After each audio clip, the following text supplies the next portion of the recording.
Children, you are now dismissed to go to Children's Church if you would like. Kelly will lead you there. Thank you for that.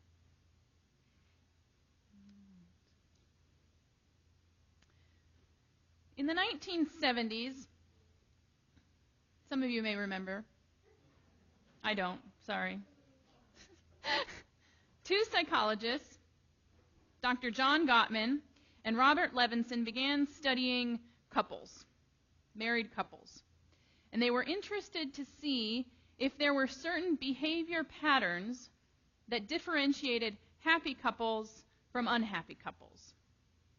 So they brought in as many couples as they could, and they asked each couple to have just a 15-minute conversation about some sort of conflict in their relationship. And the researchers videotaped all of these conversations and these discussions. And after reviewing all of the tapes and following up with each of the couples over the course of 9 years, Gottman and Levinson were able to predict which couples would stay together and which would divorce with over 90% accuracy, just from watching a 15-minute conversation. And in subsequent studies over the years, not only did they increase their accuracy to 94%, they were also able to predict not just if, but when a couple would get divorced. Through their close observation, Gottman and Levinson found that couples who flourish engage in conflict differently than those who break up. Dr. Gottman reported that, quote, when the masters of marriage are talking about something important, they may be arguing, but they're also laughing and teasing, and there are signs of affection because they have made emotional connections. According to their observations, the difference between happy and unhappy couples is a matter of balance. While happy couples were able to balance out the negative exchanges with more positive ones, unhappy couples were not. And this threshold, the secret to a happy marriage, this ratio of positive to negative interactions that determine the difference between a happy couple and an unhappy couple, was 5 to 1. I should have made you guess. My fault. 5 to 1. There'll be a test next week. Remember that. 5 positive interactions for every 1 negative one. And couples that dipped below this 5 to 1 ratio were more likely to be unhappy and to get divorced. 5 to 1. That's a very unbalanced balance, in my opinion. Just think about that for a moment. It takes 5 positive gestures to make up for just 1 snide remark. 5 kind words to compensate for just 1 cruel comment. 5 signs of affection to offset just 1 harsh critique or thoughtless word. 5 to 1. These findings reveal the painful truth of how much emotional power negativity holds over our relationships. So much that it takes 5 positive exchanges to counterbalance the effects of just 1 word, harshly spoken. It's funny that Gottman and Levinson took over a decade of watching tapes and interacting with couples and following up and asking them questions. It took them over a decade of this work to prove and to quantify the ancient wisdom that we find in the book of James. That words we speak have a far greater power to destroy than anything else, if we're not careful. 5 to 1. Coming from the Hebrew wisdom tradition that brought us all the little gems in Proverbs, the book of James offers its New Testament readers instructions on right living, living that is centered on Christ. It teaches us how to treat others and how to live together in a way that honors the image of the divine that's in the heart of everyone. James is about teaching us how to live as resurrection people. And so far in our study of James, we've practiced taking a good long look into the perfect law of God's love. And last week we were warned about the evils of showing favoritism. Now the writer of James turns our attention to matters of the tongue and the issue of how we speak to one another. But if we go back, we can see how this theme of speech and the tongue has been present from the very beginning. When James first declared how everyone should be quick to listen, slow to speak, and slow to become angry.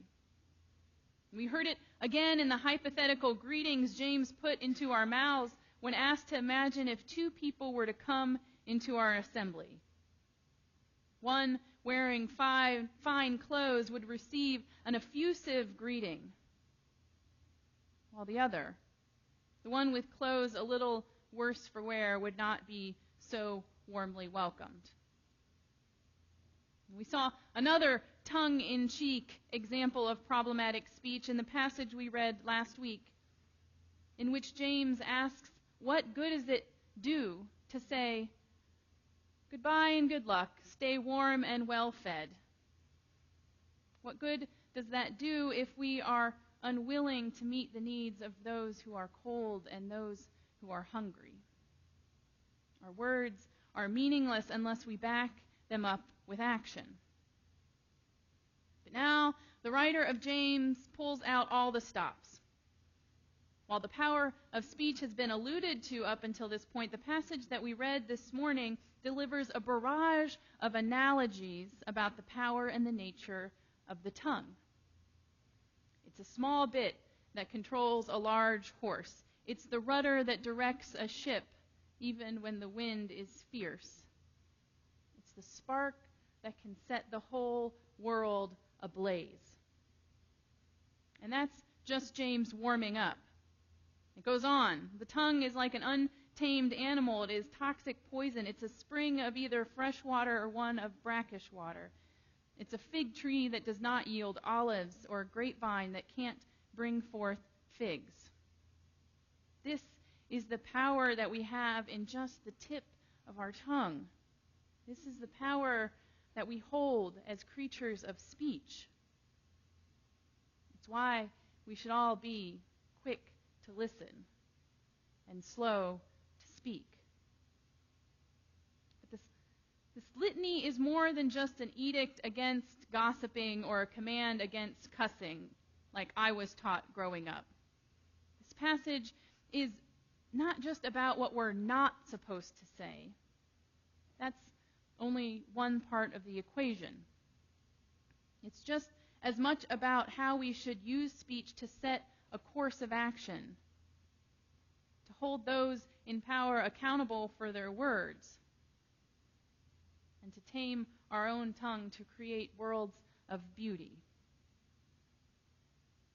You see, it's important to know that this whole section in James began with a warning for teachers.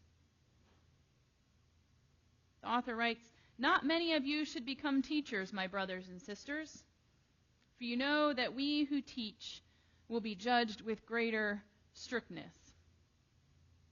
Teachers, as it is used here, is not limited to your run-of-the-mill elementary PE instructor. It's about those who are in positions of power and those charged with instructing and correcting others.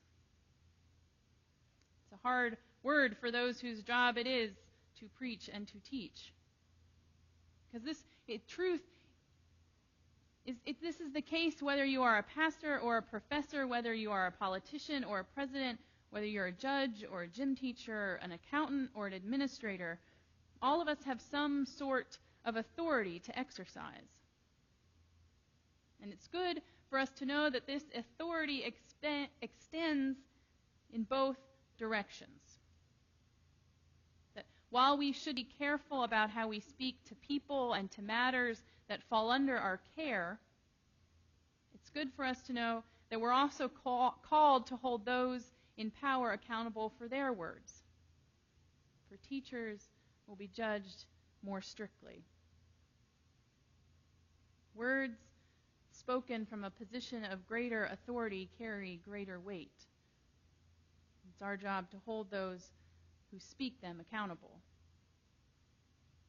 It's also important to point out that James isn't advocating for a universal vow of silence.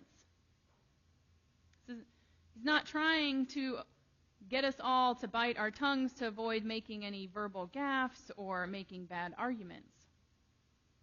James is using language to say that bits for horses and rudders for ships are extremely helpful and important when they're used properly. Same goes for our words. Rather than remaining silent or trying to practice biting our tongue, James encourages us to use our words constructively, to be intentional about our speech, and to speak words that give life to all. As people who follow Christ, as ones who are created in the image of God, we are called to be springs of living water. Rather than remaining silent, James encourages us to use the power of our words to direct our path and to create worlds that are full of beauty and kindness and truth.